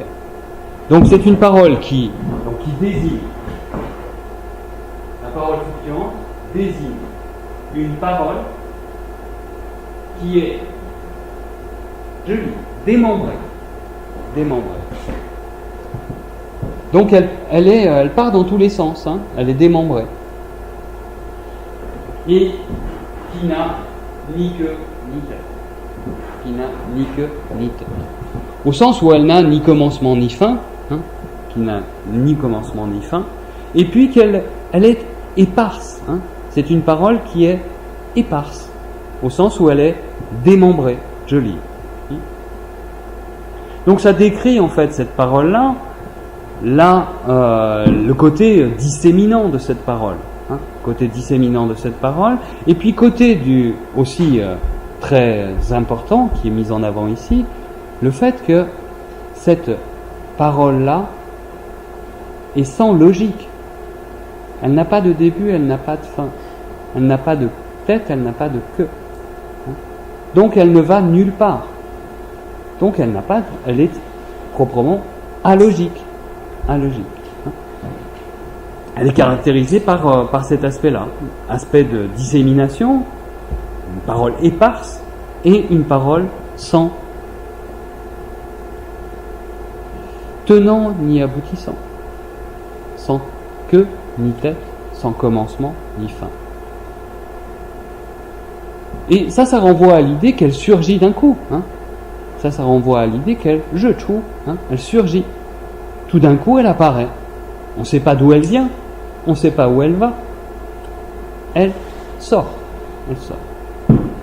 Donc ça, c'est le premier type d'interprétation qui est donné par Sema Bia, dont le commentaire est en grande partie perdu dans sa totalité, mais on a gardé quelques éléments. Le deuxième commentateur, c'est le commentateur un des plus célèbres. C'est aussi le commentaire de cet auteur, Guoxiang, que connaît bien Raphaël. C'est aussi un très très grand penseur. Hein. C'est un très très grand penseur. Bon, il fait partie de cette école qu'on appelle l'école des mystères ou l'école des arcanes, qui est qui est un courant de pensée qui essaie de faire travailler ensemble le Zhuangzi, le livre de la voie et de la vertu, le Laozi, et puis le classique du changement. Hein. Essayer de faire un mixte entre tout ça pour essayer effectivement de penser la transformation sous toutes ses formes. Transformation naturelle, c'est-à-dire cosmique et naturelle, si vous voulez. Transformation individuelle, comment je me transforme moi-même. Et puis transformation politique et sociale. transformation sociale. Donc, c'est un courant de pensée qui met ensemble ces trois textes pour essayer, au fond, de définir les principes qui régissent la transformation sous ces trois aspects. Mais, à l'intérieur de cette pensée, il y a des orientations très très différentes. Il y a des orientations très très différentes. Et Grotian est un penseur très très curieux parce qu'il choisit donc de commenter cette forme de pensée quand même très libertaire qu'est le Zhuangzi, et il produit sur ce texte une pensée que, je sais pas, Raphaël vous dirait peut-être autre chose, ou peut-être que vous direz que je vais trop loin, mais une pensée qui est relativement presque totalitaire, en ce qu'elle assigne à chacun des individus des places fixes. Donc c'est un commentateur intéressant pour ça, c'est-à-dire que le commentaire qu'il produit va finalement à rebours, d'une certaine façon, de la lecture que l'on peut faire du Zhuangzi, ou d'une lecture libertaire du Zhuangzi. Mais ça c'est juste pour présenter de manière très rapide le texte. Et si on lit le texte, donc il définit en fait, il s'intéresse lui aux paroles zhi, paroles de quoi? Zhi, man, de tiens. Zhi, ce terme-là, quand c'est plein, ça s'incline. Plein, il s'incline. Et vide, il se redresse. Vide, il se redresse. Pour aucune raison particulière. Sans raison. Fait très court. Fait très court hier. Sans raison particulière. À plus forte raison en est-il de même de la parole, à plus forte raison en est-il de même de la parole, qui, s'appuyant sur les choses, se modifie au gré. Qui, s'appuyant sur les choses, se modifie au gré. Oui, je sens. Donc, suivant seulement cela, l'autre, donc dans la relation, voilà pourquoi on dit qu'elle je trouve, voilà pourquoi on dit qu'elle surgit journalement. Et il rajoute je trouve, surgir journellement, quotidiennement, ça signifie se renouveler quotidiennement. Je sais. Et si l'on se renouvelle quotidiennement, alors on atteint son lot de naturel, sa part de naturel. Et lorsque l'on a atteint complètement sa part de naturel, son lot de naturel, alors l'harmonie se fait. Alors, l'harmonie se fait, ou l'harmonie vient. Donc, vous voyez qu'on a une explication qui est déjà beaucoup plus conséquente, si vous voulez, ou plus large. Alors, qui fait d'abord un choix très particulier, qui fait le choix de voir dans ce terme-là un objet. Je. Qui fait dans ce... Alors, mais de quel objet s'agit-il? C'est ça la question. Et cette question n'est absolument pas tranchée. Si vous... ça désigne, d'une certaine façon, ça désigne un gobelet. Un gobelet pour boire de l'alcool. On dit ustensile pour boire de l'alcool. Jiuqi. Un ustensile pour boire de l'alcool. Cet ustensile pour boire de l'alcool, il en existe des formes très variées. Si vous prenez des formes très anciennes, c'est simplement une sorte de gobelet ou de verre droit.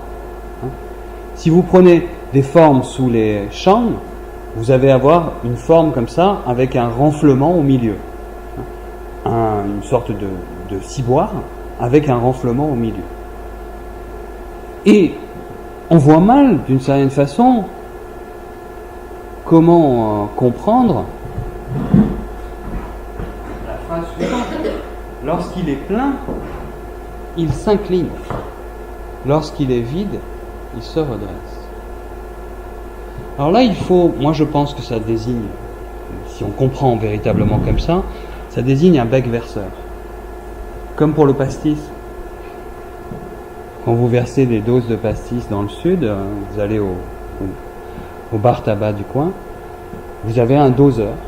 Et ce doseur, donc, lorsqu'il se remplit, il laisse une certaine dose tomber, une certaine dose de pastis, et il remonte.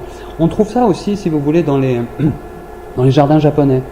Vous avez des fontaines avec des tubes de bambou, et lorsque le tube de bambou est plein, il s'abaisse, et lorsqu'il est vide, il remonte à la verticale, avant de à nouveau se remplir et s'abaisser. Donc, c'est ça que ça désigne, en tout cas, je désigne un objet de ce type.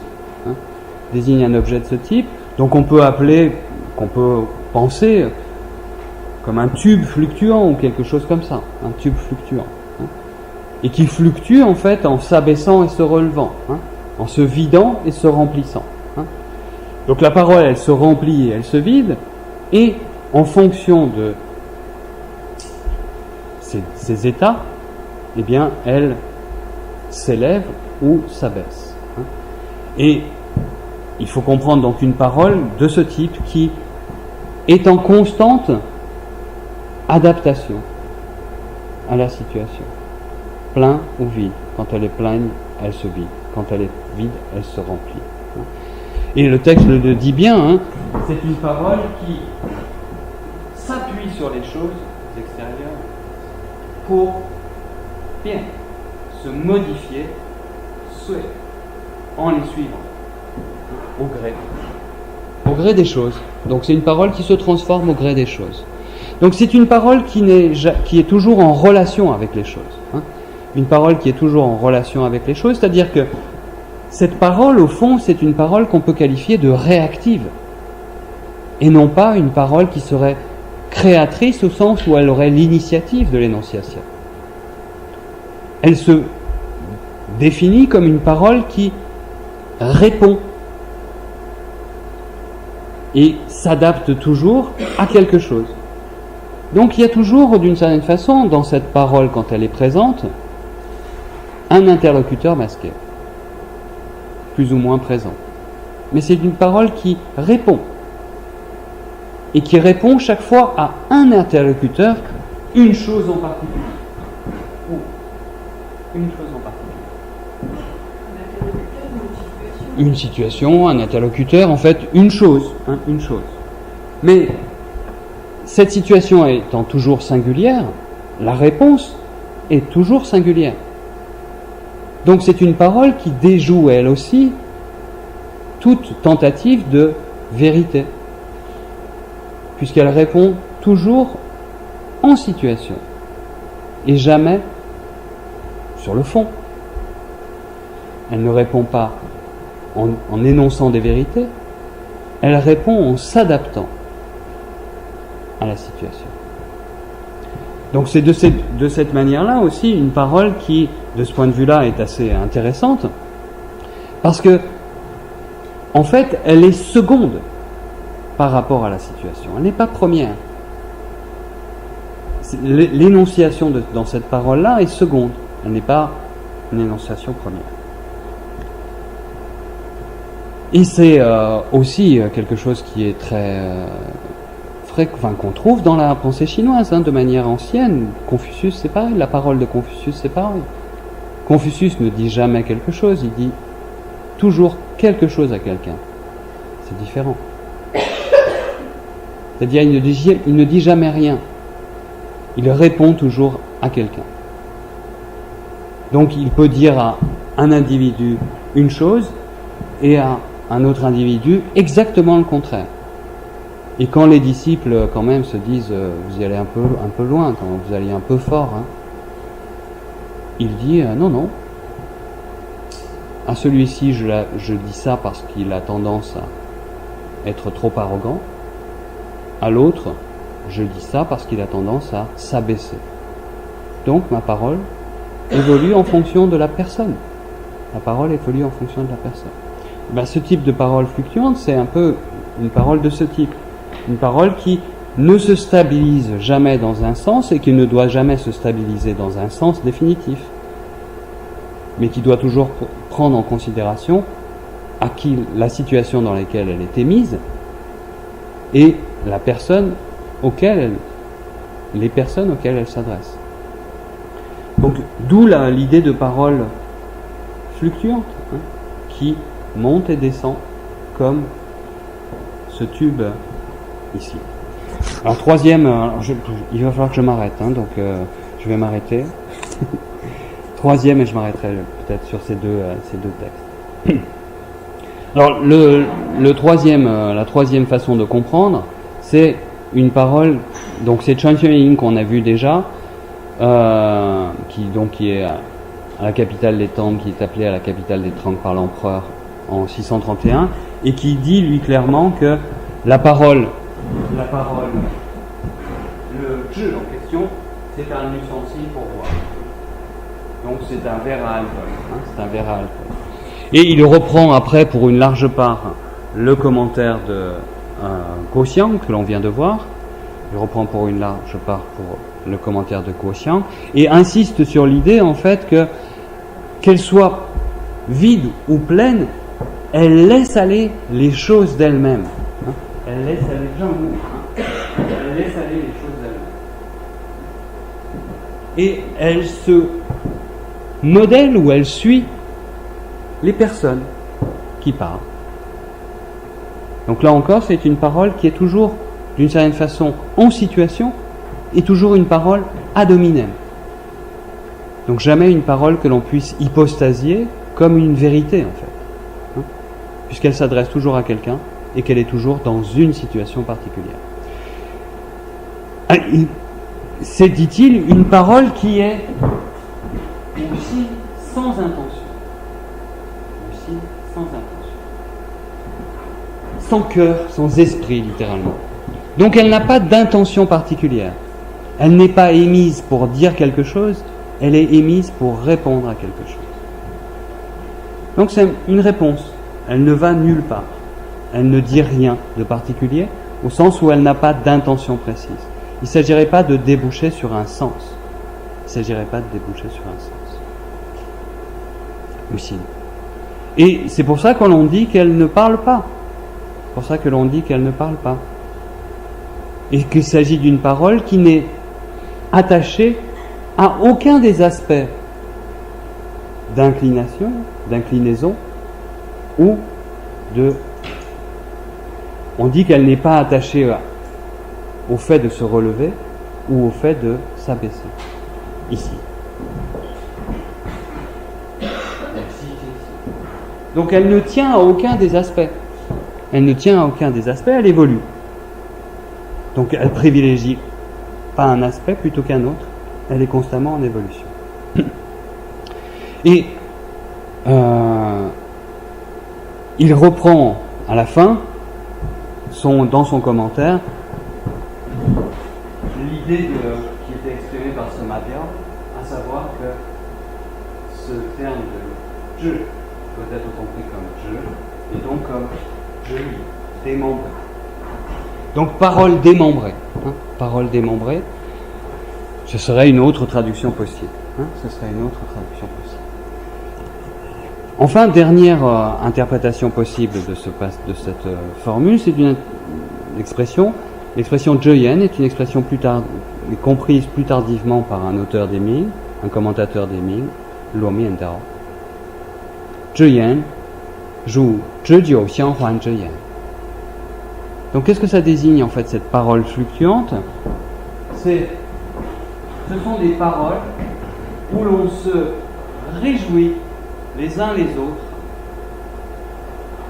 dans les banquets où l'on boit. On boit de l'alcool. Dans les banquets ou dans les fêtes où on se réjouit en levant des verres, si vous voulez. En levant des verres. Donc là, ça serait vraiment la parole de réjouissance, de gaieté relative à ce que l'on peut trouver dans les banquets ou en échange des coupes d'alcool. Donc l'idée effectivement d'une parole ivre, d'une parole ivre ou d'une parole qui traduit l'ivresse. Alors, voilà, c'est d'une certaine façon je passe. Je vais conclure. D'une certaine façon, en fait, voilà ce qu'on peut dire sur la parole fluctuante. Vous voyez que c'est encore très fluctuant, justement, et qu'il est difficile d'arrêter un sens et une traduction définitive pour cette parole-là. Ce que l'on peut dire, en fait, c'est que c'est une parole qui, effectivement, n'est pas, et je terminerai vraiment là-dessus, c'est une parole qui n'a pas pour viser le sens. Donc, le propre de cette parole, c'est de déjouer le sens, la signification. La signification qui est d'une certaine façon attachée à des formes d'énonciation figées. Elle ne pointe pas non plus dans une direction particulière. On pourrait dire, voilà, elle n'est pas attachée à la signification, mais pour autant, elle pointe vers quelque chose, la parole. Bien non, elle ne pointe vers rien. Elle n'est pas comme d'autres paroles qu'on trouve chez Confucius, par exemple. Ce n'est pas une parole qui indique une direction, qui dit, bon, suivez ce chemin-là. Elle n'indique pas de direction non plus. Donc, pas de signification, elle n'a pas valeur non plus d'indice, au sens où elle pointerait vers quelque chose. Elle est tout simplement en évolution constante, et elle a pour but, d'une certaine façon, de déjouer les risques et les pièges du sens. Donc, si on lit ce texte-là, on doit le lire sans y chercher du sens.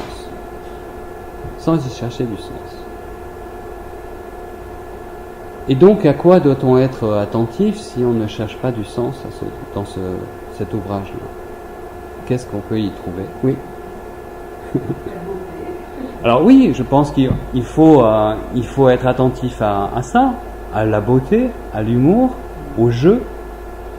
Donc là, c'est des choses que l'on trouve. Mais il faut être aussi être attentif à tout ce que le texte met en déjouant le sens en avant, ces formes d'indistinction. Donc, c'est une sorte d'apprentissage, à mon sens, la lecture de ce livre, d'un rejet de la signification au profit du trouble qui est celui de l'alcool, qui fait le sel de la vie. Donc c'est une grande tentative de formation pour comprendre que peut-être ce qui fait l'essentiel de la vie, c'est l'indistinct, le trouble, l'informe, et que c'est là que les choses se font véritablement. Voilà, j'arrête là parce que sinon ça pourrait être très très long.